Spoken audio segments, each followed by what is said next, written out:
Hey guys, my name is Komal and welcome to my channel. Let me make law easy for you.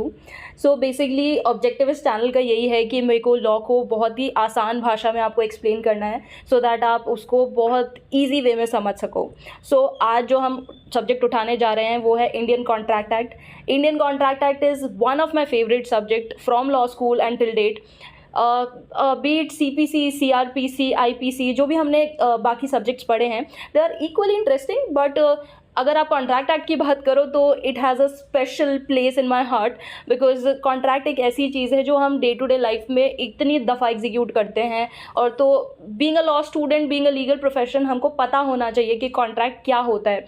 And not only law student but एक somebody who is from non legal background वो भी इतने सारे agreements और contracts execute करता है day to day life में. तो उसे भी पता होना चाहिए कि कॉन्ट्रैक्ट क्या होता है, how the legal provision of the contract works, so on and so fourth.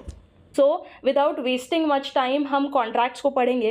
अभी आपने सुना मैंने काफ़ी बार कॉन्ट्रैक्ट्स को एग्रीमेंट बोला, एग्रीमेंट को कॉन्ट्रैक्ट्स बोला. दोनों ही वर्ड सिनोनिमस है एक दूसरे के, हम इंटरचेंजेबली उनको यूज़ करते हैं.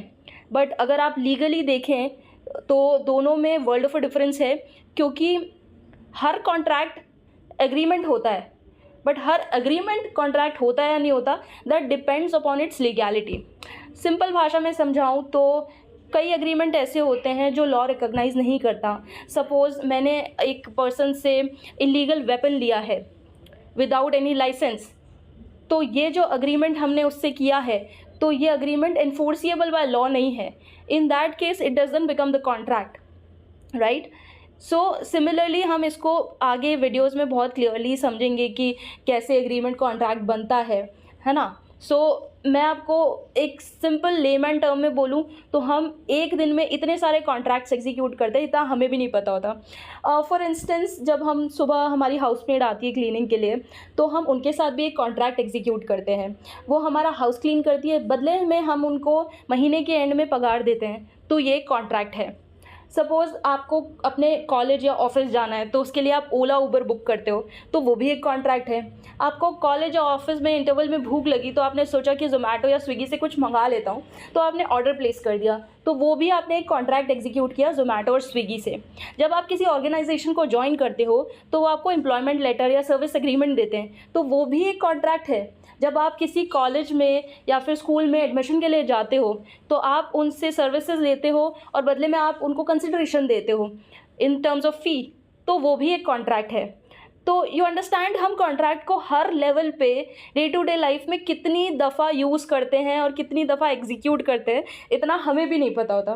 तो नेक्स्ट टाइम जब आप कॉन्ट्रैक्ट एग्जीक्यूट करते हैं तो जब आप इस वीडियो को समझेंगे तो आपको समझ आ जाएगा and you can be able to relate the provision of this contract with your day-to-day life contracts which you are executing. So that is the whole and sole motive of this video. So let's get started without wasting much time and let's see what is there in the Indian Contract Act. चलो guys बिना time waste किए चलते हैं Indian contract act पे. सबसे important चीज़ जो Indian contract act में discuss करने वाली है वो ये है कि उसकी इनैक्टमेंट डेट क्या है. 25 अप्रैल 1872 को ये इनैक्ट हुआ था, मतलब ये बिल फाइनली लॉ बन गया था. ठीक है, 25 अप्रैल 1872 ये डेट याद रखने वाली है. ठीक है, देन मूविंग ऑन हम आते हैं ये इन्फोर्स कब हुआ था. तो ये इन्फोर्स हुआ था 1 सितंबर 1872 को. ज़्यादातर लॉ स्टूडेंट कंफ्यूज हो जाते हैं इनैक्टमेंट और इन्फोर्समेंट में, तो they tend to interchangeably use these words enactment and enforcement, but दोनों अलग अलग टर्म्स हैं. इनैक्टमेंट जब एक बिल लॉ बन जाता है तो उसे इनैक्टमेंट कहते हैं. इन्फोर्समेंट होता है जब एक लॉ पूरी तरह से जब देश में लागू होता है, एनफोर्स होता है, तो उसे इन्फोर्समेंट डेट कहते हैं. Competitive exam point of view से ये काफ़ी क्रूशल है. इनैक्टमेंट पूछे तो इनैक्टमेंट डेट लिख के आना, इनैक्टमेंट ना पूछे इन्फोर्समेंट पूछे तो इन्फोर्समेंट डेट लिख के आना. ठीक है, मूविंग ऑन अब हम डिस्कस करते हैं इंडियन कॉन्ट्रैक्ट एक्ट को. तो टोटल 266 प्रोविजंस इस इंडियन कॉन्ट्रैक्ट एक्ट में है. These are the total provisions. ठीक है, उसके बाद हम डिस्कस करते हैं कि ये फर्दर कैसे बाइफरकेटेड है डिफरेंट सेक्शंस में.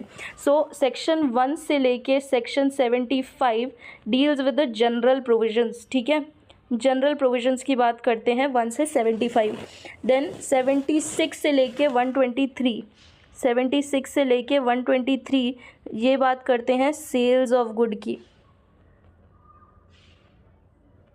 ठीक है, सेल्स ऑफ गुड की। देन अब आते हैं 124 से 147 पे, ये डील करते हैं इंडेमनिटी एंड गारंटी से, ठीक है।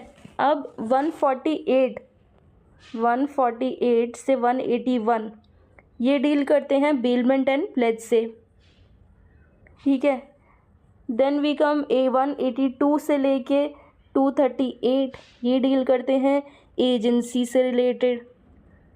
सॉरी गाइज, मेरी हैंड राइटिंग बहुत पुअर है, बट हैंड राइटिंग में ध्यान मत देना, कॉन्सेप्ट पे ध्यान देना, ठीक है। फिर उसके बाद आते हैं हम 239 से लेके 266 ये डील करता है पार्टनरशिप।